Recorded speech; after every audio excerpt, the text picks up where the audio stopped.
तो चलिए फ्रेंड, आज भी मैं एक बहुत यूनिक टॉपिक के साथ आया हूं जिसमें हम लोग डिस्कस करने वाले हैं वेपर कंप्रेशन रेफ्रिजरेशन सिस्टम, यानी कि वीसीआर सिस्टम के बारे में इस वीडियो में हम लोग डिटेल से डिस्कस करेंगे। तो देखिए, ये जो सिस्टम है वो बहुत ही इंपॉर्टेंट सिस्टम है, क्योंकि हमारे घर में जो स्प्लिट एसी हो या विंडो एसी हो या हमारा जो फ्रीज होता है घर में, जो हम लोग डेली यूज में लेते हैं पानी को ठंडा करने के लिए, वो सारा सिस्टम इसी सिस्टम पे वर्क करता है। चाहे इंडस्ट्रियल चीलर हो, वो भी हमारा वेपर कंप्रेशन रेफ्रिजरेशन सिस्टम पे वर्क करता है। तो इस वीडियो में इसके बारे में हम लोग डिटेल से समझेंगे कि ये कैसे वर्क करता है, इसके क्या क्या कंपोनेंट होते हैं। तो हमारे साथ बने रहिएगा, पूरे एंड तक वीडियो देखिएगा, बहुत ही इंफॉर्मेटिव होने वाला है। तो चलिए इस वीडियो को करते हैं स्टार्ट।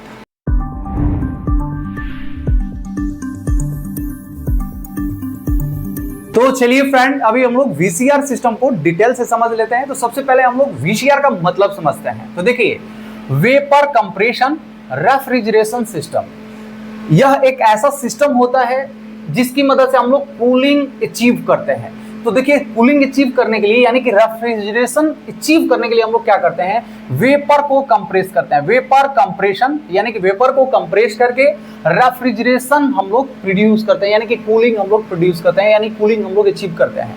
यानी यह एक ऐसा सिस्टम है जिसकी मदद से हम लोग वेपर को कंप्रेस करके चिलिंग या कूलिंग इफेक्ट को हम लोग प्रोड्यूस करते हैं। इसमें अगर मेन कंपोनेंट की बात की जाए तो इसमें भी मेन कंपोनेंट मेनली 4 होता है, जिसमें पहला जो है वो है इवापोरेटर।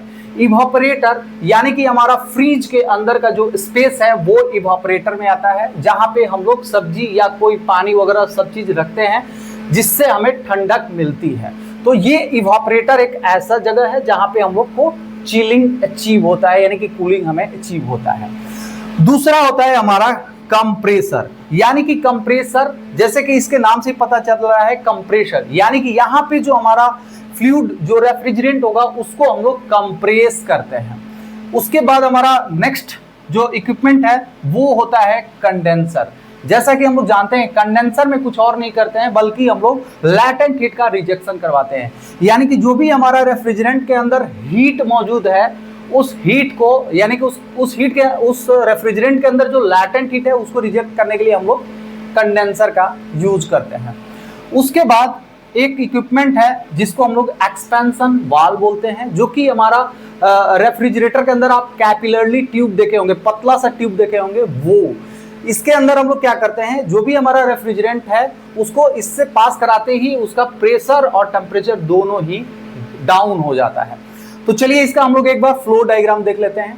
तो देखिए, मान लीजिए कि हमारा इवापोरेटर के अंदर जो रेफ्रिजरेंट है वो क्या है, इसका टेम्परेचर यहाँ पे बहुत ही कम है, यानी कि लोअर टेम्परेचर से रेफ्रिजरेंट हमारा इवापोरेटर के अंदर आता है, और जो भी हम लोग सब्जी वगैरह रखे हैं या जो भी हम लोग उसके अंदर सामान रखे हैं उसका हीट को एब्जॉर्ब कर लेता है।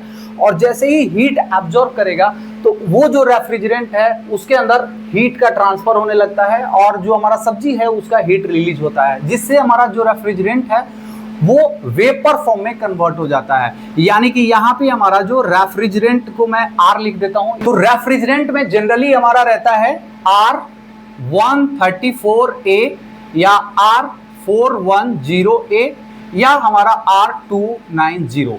पहले हम लोग CFC रेफ्रिजरेंट यूज करते थे, यानी कि क्लोरोफ्लोरोकार्बन यूज करते थे। तो ये एनवायरमेंट पॉइंट व्यू से ये बहुत ही हानिकारक था, जैसे कि हमारा जो ओजोन लेयर है उसको डिप्लीशन कर रहा था, इसीलिए हम लोग इसको, ये ओल्डर सिस्टम था जिसमें हम लोग CFC यूज करते थे, लेकिन अब हमारा मॉडर्न में जनरली यही यूज होता है। अभी भी हमारा नेक्स्ट और इन्वेंशन हुआ है जिसमें हम लोग अमोनिया और CO2 का यूज कर रहे हैं, NH3 और CO2 का भी हम लोग यूज देखने को मिल रहा है, लेकिन अभी फिलहाल हम लोग का यही वाला ज्यादातर चल रहा है। तो ये जो हमारा रेफ्रिजरेंट है ये यहाँ से जैसे ही निकलता है तो ये क्या हो जाता है, वेपर फॉर्म में कन्वर्ट हो जाता है, वेपर फॉर्म में। इसका अगर प्रेशर की बात करें तो इसका प्रेशर भी लोअर होता है और इसका टेम्परेचर भी क्या होता है, लो होता है।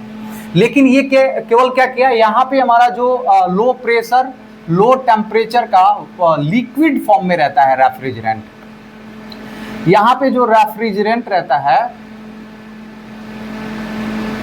वो लो प्रेशर लो टेम्परेचर के साथ लिक्विड फॉर्म में रहता है, और उसको हम लोग जैसे ही इसमें मतलब ले जाते हैं तो ये हमारा हीट को एब्जॉर्ब करने से वो वेपराइज हो जाता है, और इस वेपर को हम लोग लाते हैं कंप्रेसर में।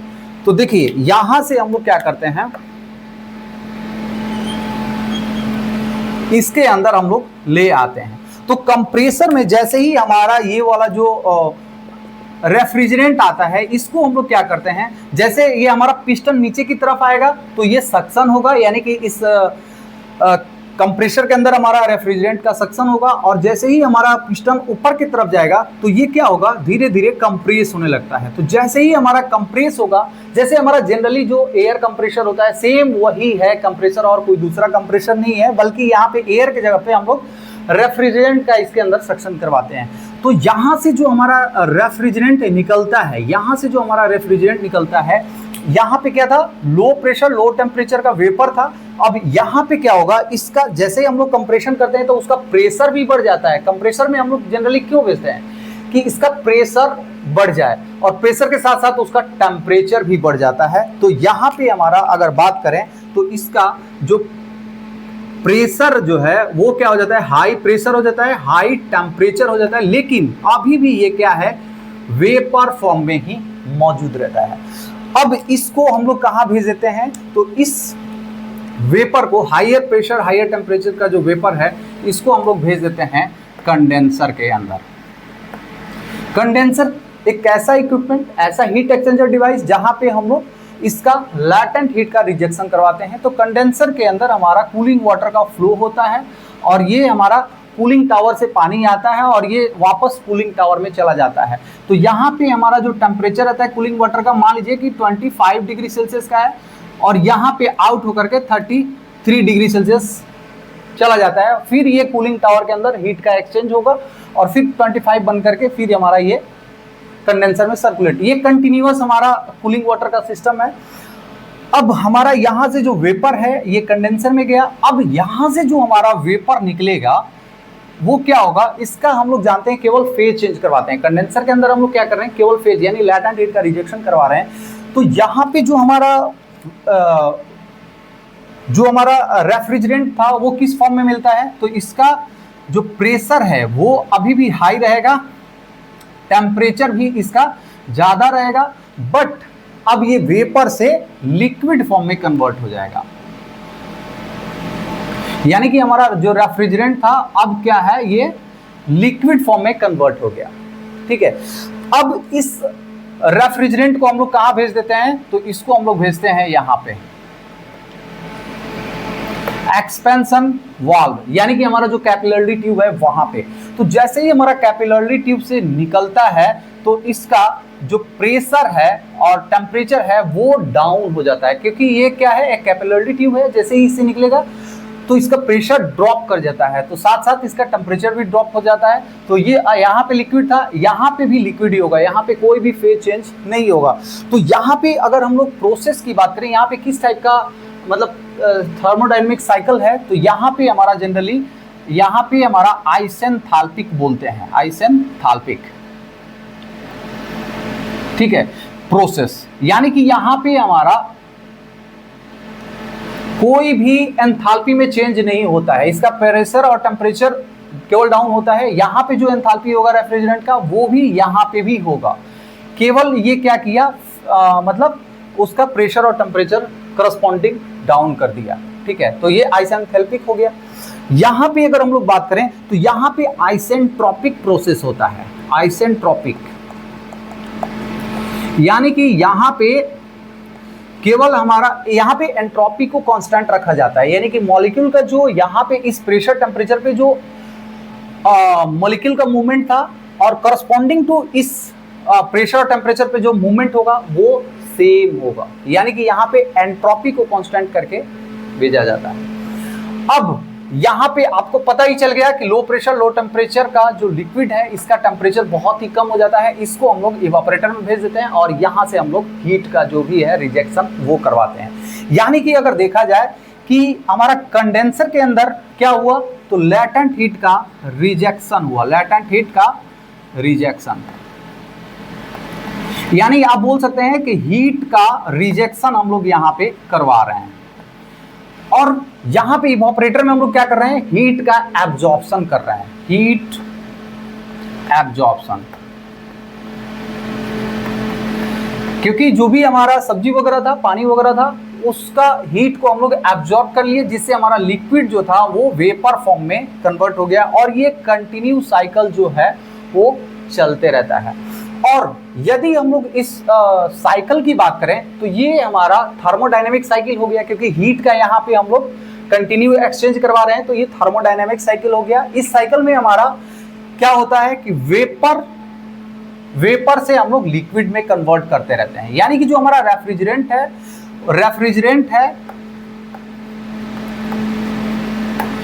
इसको कभी हम लोग लिक्विड में कन्वर्ट कर देते हैं, तो कभी इसको हम लोग वेपर में कन्वर्ट कर देते हैं। यानी कि रेफ्रिजरेंट को कभी हम लोग लिक्विड में कन्वर्ट कर देते हैं इधर, कभी इसको हम लोग वेपराइज करके जो रेफ्रिजरेशन इफेक्ट है वो प्रोड्यूस कर लेते हैं। ठीक है, तो इस तरह से हमारा ये साइकिल वर्क करता है। अब यदि हम लोग इस कंडेंसर में देखें कि कौन सा प्रोसेस पे वर्क करता है, जैसे हम लोग यहाँ पे एक्सपेंशन वाल्व और कंप्रेसर का देखें, तो यहाँ पे देखिए, यहाँ पे हमारा प्रेशर जो है दोनों तरफ सेम है, यानी कि यहाँ पे भी हाई प्रेशर है, यहाँ पे भी हाई प्रेशर, यानी कि यहाँ पे प्रेशर को हम लोग कांस्टेंट रख रहे हैं। तो ये हमारा आइसोबारिक में क्या होता है, प्रेशर कांस्टेंट रहता है, आइसोबारिक प्रोसेस होता है। ठीक है, सिमिलरली अगर हम लोग यहाँ पे देखें तो इसमें भी लो प्रेशर है, यानी यहाँ पे किस टाइप का हीट का एब्जॉर्प्शन हो रहा है, तो आइसोबारिक हीट का एब्जॉर्प्शन हो रहा है, आइसोबारिक।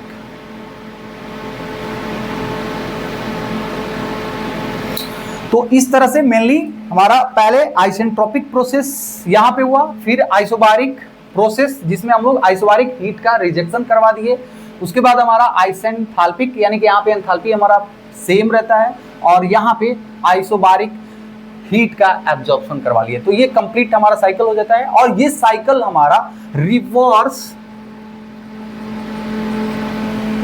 जो हमारा रैंकाइन साइकिल होता है उसी का रिवर्स होता है, रिवर्स रैंकाइन साइकिल पे वर्क करता है। इसको रिवर्स रैंकाइन साइकिल क्यों बोल रहे हैं, क्योंकि हमारा जो थर्मोडायनेमिक्स का सेकंड लॉ है उसमें क्या बोला जाता है कि कभी भी हीट का जो फ्लो होता है, हीट जो है, हीट का फ्लो कभी भी कैसे होता है, तो हाई टेम्परेचर से लो टेम्परेचर की तरफ हीट का रिजेक्शन होता है। जैसे कि अगर हम लोग चाय का जो कप है उसको एटमॉस्फेयर में रख दें तो हमारा चाय जो है वो गर्म है, कुछ देर बाद देखेंगे तो वो चाय ठंडा हो जाता है। लेकिन कभी भी ऐसा नहीं होगा कि हम लोग ठंडा चाय रखें और वो स्वतः अपने आप ही गर्म हो जाए। उसको गर्म करने के लिए हमें कुछ ना कुछ उस पर वर्क करना पड़ेगा, यानी नीचे से हमें हीट देना पड़ेगा या कुछ ना कुछ हमें काम करना पड़ेगा जिससे हमारा वो हो जाएगा।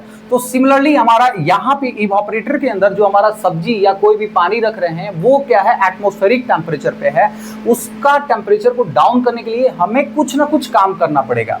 तो यहाँ पे हम लोग वो काम कर रहे हैं। क्या कर रहे हैं कि हमारा जो वेपर था उसको कंप्रेस करके उसको क्या कर दिए, उसको कंप्रेस करके उसका प्रेशर बढ़ा दिए। और यहाँ पे प्रेशर बढ़ाने का जो झमेला है ना वो यहाँ पे आपको समझ में आने वाला है। प्रेशर टेम्परेचर बढ़ा दिए, अब यहाँ पे इसको हम लोग केवल pressure temperature, higher pressure temperature को क्या किए, हीट का जो भी हीट है उसके अंदर लैटेंट हीट उसको रिजेक्ट करवा दिए। अब जैसे ही हम लोग यहाँ पे भेजते हैं एक्सपेंशन वाल्व में, तो जैसे ही हम लोग एक्सपेंशन वाल्व से पास करवाते हैं तो इसका जो प्रेशर है वो टेम्परेचर दोनों डाउन हो जाता है, लेकिन अभी भी ये लिक्विड फॉर्म में रहता है। तो लोअर टेम्परेचर वाला जो लिक्विड है जैसे ही हम लोग इसके अंदर भेजते हैं तो जैसे ही लिक्विड को थोड़ा सा भी टेम्परेचर मिलेगा, यानी कि जैसे ही उसको थोड़ा सा भी हीट मिलेगा तो वो क्या हो जाता है, वो वेपराइज हो जाता है वेपर फॉर्म में, क्योंकि उसका सैचुरेशन टेम्परेचर उस प्रेशर पे क्या होता है, कम होता है।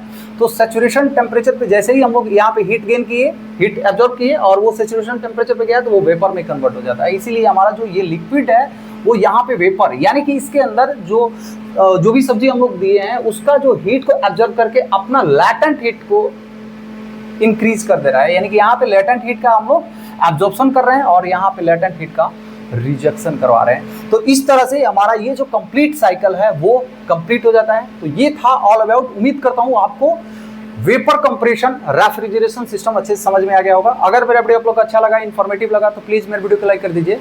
अगर मेरे चैनल पॉप ऑन डिस्कशन में नए हैं तो प्लीज मेरे चैनल को सब्सक्राइब कर दीजिए। तो चलिए friends, thank you so much.